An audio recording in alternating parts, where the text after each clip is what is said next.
With the recent news about everyone getting a free 5-star selector for this anniversary, I want to contribute more on Deya's potential teams by adding one more to the roster, and that's Melt Dehya. No, I don't mean support Dehya with Emily burning for Ganyu or Ryo. I mean Melt Dehya as a DPS herself. Now, I have said my opinions about Melt Dehya in the past before, and that's because I never gave it a fair chance since I was concerned about enemies staying in Rosaria's and Bennett's burst to get reliable damage. But after testing it out for several hours, I can see potential in this team, and I'm going to set myself a challenge for this video. I'm going to use 4-star units only to show that this is a solid free-to-play Melt team to use in the Abyss, because besides Overload teams, there hasn't been any other solid free-to-play options for DPS Dehya. Chevres, the main reason why Overload Dehya works, has only appeared one time so far, so it's likely not many has her. Knowing that many players are coming back to the game because they heard many good things coming to this patch, and after seeing Dehya as an option for the free 5-star selector, they probably looked up at Dehya Guy and saw disappointment that they would have to wait at least 6 months later to get Farina, since she just got her rerun. Instead of waiting for the limited characters just to make DPS Dehya work, why not act now with the options you have available? Now that you know my intentions of not using any other 5 stars, let's jump into the main part of the video. Kazuha would normally be my number one go-to for any Melt and Vape teams out there in general. But what if I told you that there is a free-to-play alternative to Kazuha that you already have? That's right, Bennett.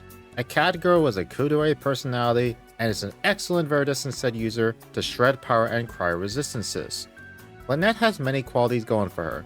While she does get better with more constellations like a vortex to pull enemies together, more infused elemental application, and getting 2 skill slots, she is still an amazing unit even at C0. One of her passives basically gives a noblesse buffs that provide extra attack to the entire team when using her burst. Her burst has a taunt which can be useful if you want to keep enemies in a certain area. Also, an important thing to note is that her burst infusion prioritizes the cryo element more than pyro, which is a very good thing for Melt teams, especially when fighting multiple enemies that has been tagged with different elements. Bennett's burst has 2 ways to infuse an element, either by hitting the enemy that was tagged with an element, or placing it on an off-field ability like Rosaria's burst, doing its DOT damage, infusing it with the element. I'll go over everyone's build later in the video as I'm just giving reasons why I'm picking these 4 stars for Dehya's Melt team. Next is Rosaria. The reason why I pick Rosaria here is because her off-field cryo application is not only reliable, but also has the best multipliers for off-field damage out of all the cryo units in the game so far. Rosaria also gives bonus crit rate to the team depending on her own crit rate. This can give your Dehya a better chance of critting, so if you think you don't have enough crit rate on your Dehya, you'll probably get by thanks to Rosaria's passive. The only weakness about Rosaria is that you rely on circle impact, meaning the enemies must be in a zone to make this team work. Bennett may alleviate some of the problems by turning enemies into Rosaria's burst, but when this team works, it goes hard. And I'll talk about another important unit that will help amplify the team's overall damage. The final important unit is Bennett. Yeah, we get it. Bennett is probably the most overused character in history, but he does help amplify Dehya's damage and snapshots Rosaria's burst, making him irreplaceable, especially with a power resonance to give the team bonus attack and help stay clear of cryo enemies slowing down Dehya's burst, along with extra survivability from his healing. Unless the 5-star unit comes out that does everything Bennett does but better, I won't complain about using him. At least he makes Dehya's team as powerful just as any other support is supposed to do for their DPS carries. I really hope Natlan gives us more variety of options to choose in terms of support characters, or ones that does reliable off-field power damage. In the meantime, build him if you haven't, because he is the one responsible for making more than half of Dehya's DPS team's work that I made videos on, and that includes Plunge, Vape, Melt, and Overload. Now that we have gotten the 4-star units, it's time for me to show you how to build these characters. And I'll be adding new info about Dehya regarding her needs of EM, and about investing into her constellation now that the yearly 5-star selector is out. Rosaria has a lot of potential for Melt teams, and to make her synergize well with Dehya, we want to build her as a sub DPS with a moderate amount of ER investment to provide reliable off-field damage. The good thing about Rosaria is that she's a bit easier to build since you can optionally go with a mix of 2-piece sets like Cryo Attack, ER, and Burst Damage. Or if you want the best for your Rosaria, you can try to go with the Emblem set, which buffs her burst depending on how much ER she has, and we will need a lot of ER to maintain smoother rotations anyway. For main stats, you want to go Cryo Goblet and Crit Rate Circlet to give extra crit rate to the entire team thanks to her passive. Your choice of sands depending on how much ER you need. You'll probably want to go with ER sands since your Bennett is already providing a lot of attack buffs. And having cleaner rotations is very important for Melt Dehya to work because if any unit doesn't have their burst ready, then it'll be a disaster, especially when trying to clear the Abyss 412. If you're feeling greedy, you could go with attack percent sands, though I would only do this if you have a lot of ER already and C4 Rosaria. As for weapons, there are many to choose from. The most common choice would be Favonia's Lance to ensure that she has her burst ready, while providing extra energy to the team. There are offensive options with ER like the Catch and Engulfing Lightning as your premium option, or you can go with the crit and attack percent weapons, though having ER weapons is much preferred as they pair very well with Emblem if you are using it. On to Lynette's build. For weapons, I highly recommend to use either Favonia's or Sacrificial Sword.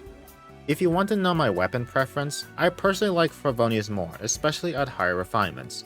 As for artifacts, Burr doesn't set all the way. As for main stats, ER, Animo, and crit rate, for proccing Favonia's sword passive, making this another sub DPS build. I didn't hesitate to choose ER Sands because her burst is a bit expensive to use for being the only Animo unit in the team, and using ER Sands with an ER weapon will help ensure that she will have her burst ready for every rotation, especially if you don't have C4. The reason why we have 2 sub DPS is because for most Dehya's DPS teams, they need either a sub DPS to make up for the downtime of her burst, or provide extra damage with her burst to ensure enemies are either dead or at least close to being dead. With that being said, I don't think you need to necessarily worry about hyper-investing into Lynette's artifacts compared to Dehya's and Rosaria. Her Verdism set and other supporting abilities are enough to satisfy the team's needs. Bennett is thankfully very easy to build. Just grab as many ER stats as you can possibly have and use a high base attack weapon to further increase the value of his buffs. Or go with Favonia's if you think you need to provide more energy to the team. For artifacts, I went with the Noblesse set. Now before anyone mentions Instructor set in the comments, here's my take. I personally don't like using 4-star artifacts because of the stat value compared to 5-star artifacts, which would be a big loss for important stats. And I can't recommend farming for this set anyways because having only 8 seconds to make use of 120 EM is too small of a window for a lot of rotations I want to show. If I really need the EM for Dehya, I'd rather use an EM Sands on Dehya while having Bennett use Favonia's sword to balance out her energy needs, so that way I won't have to restrict the rotations I wanted to show. Speaking of Dehya, it's time to finally show you how I build my Dehya for this team. There are many ways to build her for this melt teams, and since I haven't really covered the practical use of EM in the main Dehya guide, I'll cover it here, so listen carefully. Melt reactions does more damage than Vape, therefore EM becomes a highly valuable stat for Dehya's melt teams. Unfortunately, there is a catch to this. You may find this build hard to achieve because you need crit EM and ER. If you think you can get EM stats easily from other sources like choosing different units or artifacts I'm about to show you, I hate to break it to you, but all these methods are either impractical or inconsistent. Believe me guys, I try so hard to find solutions to alleviate her EM problems for melt teams, but as of right now, there are no reliable solutions other than getting a bit lucky with the artifacts for now. Thankfully, Rosaria allows a bit of breathing room when building Dehya. With Rosaria giving free crit rate to the team, you can worry less about getting crit rate substats and focus more on getting EM or ER substats instead. Your artifact choices can be the standard emblem or the glow set, or if you are feeling adventurous, Crimson Witch, since it also buffs pyro and melt damage. This artifact gets a lot of value when having good amount of EM stats, so try to get some to use this artifact efficiently and effectively. For main stats, you want pyro and whichever crit you need more of. As for stats, it depends on your current stats. Here's a few scenarios I'll provide. I'm going with EM stats for Dehya for my emblem because I believe I have enough ER thanks to my sub stats. Another scenario is that I have enough EM for Dehya in my Crimson Witch set, thanks to the substats, so I'm going to use an ER stance instead for reliable rotations. For weapons, a crit weapon is ideal, and with the weapon banner being a bit more friendly, reducing from 2 fate points to 1, if an opportunity arises, you could go for a 5-star Claymore with crit, or if you want a cheap solution, the Blackcliff Slasher and the Battle Pass weapons are good options as well. Now I know I indirectly mentioned Serpent Spine, but I'll explain that too when we get into rotation guide part of the video. If you can't get a crit weapon, any other weapon with good passives can be good for now, as long as you have enough crit stats, and a reminder to you that Rosaria can give the extra crit rate to your Dehya thanks to her passive. About Dehya's constellation, with Hoiverse promising a free 5-star character selector in every anniversary from this day forward, I think it's good to say now that if you're going to build Dehya as a DPS, you must get her C1 minimum.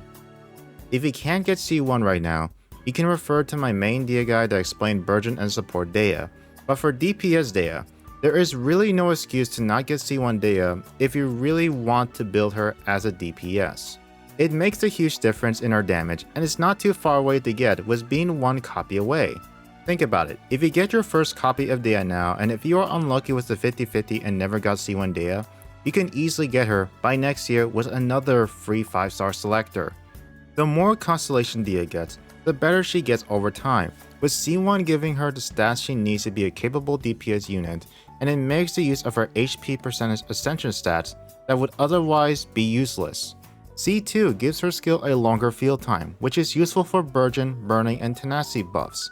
Or if you want to make full use of her damage mitigation, with characters that have interrupted resistances already in their kit to bypass a 9-second further interrupted resistances bonus, like Raiden, to be able to take more hits while being inside her Fiery Sanctum the entire time. Dehya's C4 makes her worry less about energy needs and not have to be stuck with Emblem for most of her DPS builds. And finally, when you reach to that point of C6, it's gonna feel like you went on a massive journey as it rewards you to have the best Dehya you can possibly have. I swear, the day I get her C6, I will buy her mousepad. No, it's not that kind of mousepad. We've been over this already. I'm talking about the ones that take over the entire desk. Without C1 Dehya, you probably won't be able to get all 36 stars in the Abyss consistently, because of floor 12 usually being a DPS check. Hopefully you like my deep insight on Dehya's constellation with how you can use her constellations to the fullest. And if you want more advice about Dehya, or other characters I didn't mention from the free 5-star selector, join my Discord so that we, the community, can help you with that. It's time to teach you all how to effectively use this team with rotations and techniques I'm about to show you. There will be 2 categories for rotations, and they have specific purposes. One that uses Dehya skill in the rotation, and one that does not use Dehya skill at all. Using Dehya skill in the rotation is important for those who have weapons like the Beacon or Male Flower, or artifacts like the Crimson Witch and Glow that requires using their skill to get the buffs from their passives. Then there is one that doesn't use Dehya skill at all, because it's either bad for Serpent Spine users, or you're just not confident enough to not mess up with Lynette's Burst and Fusion. The standard rotation you'll be using most of the time is Bennett's skill, then Burst, then Rosaria's Burst, then skill to clear the power aura and put Cryo instead, Lynette's Burst to infuse with Cryo, then Dehya's Burst. You can decide to use Dehya's skill either in the beginning of the rotation to make setting up easier, or use it right before her burst if you don't want to risk messing up Lynette's Burst and Fusion. As a bonus, I want to teach you Double Swirl. This technique is mostly useful in the beginning of the fight to hit as hard as possible. The rotation for a Double Swirl against a single target is Dehya's skill, Lynette's skill to swirl Pyro, Lynette's Burst, Rosaria's Burst, then skill to apply the Cryo Aura, Lynette's Burst to infuse it with Cryo, finally Dehya's Burst. What's surprising about this rotation is that it requires good timing with Lynette's abilities to make sure she swirls Cryo with her Burst, as sometimes when placing her Burst down, even when enemies are afflicted with Cryo, sometimes when hitting it right when Dehya's on-field skill is ready to proc again, it can mess up the Cryo Aura and Lynette's Burst will infuse Pyro instead. If you think you're about to mess up the timing, place Lynette's Burst on top of Rosaria's Burst away from the enemies to make sure it infuses with Cryo. Using Double Swirl on multiple high health enemies has the potential to save time in the Abyss. Here is a prime example of double swirling at its finest. One has Cryo while one has Pyro. Based on the clip here, it takes more than one Cryo attack to clear the power aura, and because of that, Rosaria's initial burst didn't clear the power ore on the left completely, and that's how Lynette double swirled multiple enemies with one press of a button. Rule of thumb when using this team in the Abyss is that if you can't clear the enemies within 4 rotations, then you are likely to fail clearing it within 90 seconds to give enough time to the second team to finish. The only weakness to this team is that you rely heavily on circle impact for this to work, and the hardest enemies will be the ones who have high mobility and is tanky as hell. To keep these enemies in check, like the Rift Hounds for example, use Lynette's burst to taunt them, and use Dia's burst to stunlock the Rift Hounds to keep them in the zone. Chamber 2 is the hardest level to clear with this team, but if you are using my rotation and techniques well, it's possible to clear with this team in a respectable time. Here are my builds before going to the Abyss. I'm using Crimson Wish on Dehya because I want to show the potential of this artifact in Dia's Melt team. As for Dia's weapon, I'm using Beacon to balance out the stats I need. For Rosaria, I'm using Emblem with Engulfing Lightning because I want to go more offensive with Rosaria while maintaining good amount of ER. For Lynette and Bennett's weapon, wait, I just realized their names rhymed. Anyway, I use Favonius on both of them to maintain smooth rotations. That's all that needs to be said. Stick around after the Abyss Showcase if you want to hear my thoughts and plans for Natlan. Hopefully, you enjoy the Abyss Showcase.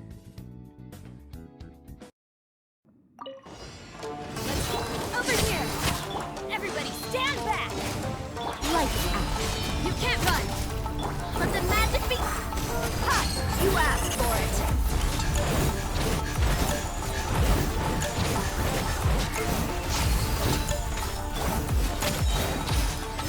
Surprise! I'm going in! Shimmer! Feel the spotlight! Buffalo! Hi!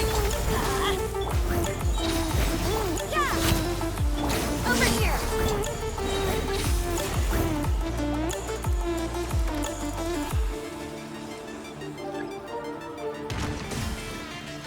Everybody stand! You can't run! Lights out! Surprise! Let the magic... You're dead meat!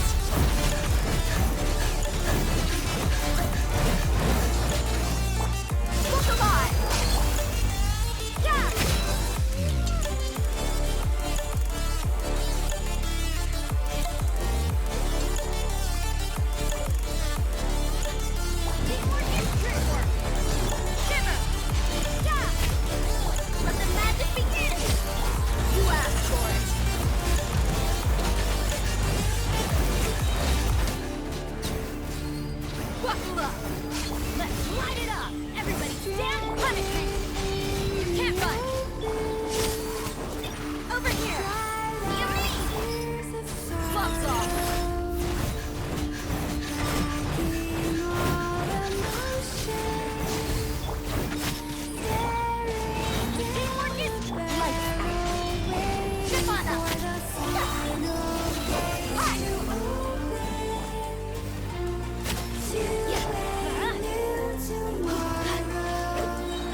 Guys, we need to talk. This video was supposed to be out 2 to 3 weeks ago, so if you're about to comment, what do you mean Chevres is here right now? I know. The voice recording was from 3 weeks ago. Another thing as to what you're probably asking right now is, if this just reset, what's the point of showing old footage? And where is the Natlan video? This is old stuff. We want Milani, Kinich, and soon Xylonan. I know. I have no one to blame to but myself for not uploading and replying to comments. I'm going to be real with you. I can't call myself a content creator if I don't uphold at what being a content creator is, which is staying in touch with you all. I want to keep making videos, and I want to keep improving for you all. All I ask from you is a little patience.